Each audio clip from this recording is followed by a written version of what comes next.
বাংলাদেশ বনাম হংকংয়ের ম্যাচে দুই দলের মধ্যে তীব্র প্রতিদ্বন্দ্বিতা দেখা গেছে এবং ম্যাচটি ছিল গোল উৎসবের।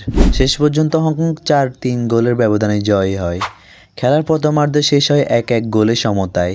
বাংলাদেশের পক্ষে একটি গোল করেন হামজা চৌধুরী তার দুর্দান্ত ফ্রি কিক থেকে। পুরো ম্যাচে আক্রমণ পাল্টা আক্রমণ হয়েছে। বাংলাদেশ শুরুতেই হামজা চৌধুরীর গোলে এগিয়ে গিয়েছিল, তবে হংকং কামারগোর গোলে সমতা পেরায়। দ্বিতীয়ার্ধে হংকং আরও 2টি গোল করে বড় ব্যবধানে এগিয়ে যায়।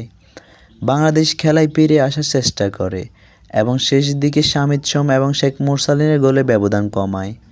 তবে শেষ মুহূর্তে হংকং আরও একটি গোল করে জয় নিশ্চিত করে।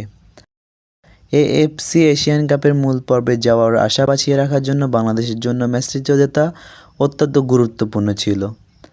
এ ধরনের হার মেনে নেওয়ার মতো না। দর্শকরা যেমন মেনে নিতে পারছেন না, তেমনি মেনে নিতে পারছেন না মাঠে থাকা হামজা, ফাহমিদুল, জায়ানরা।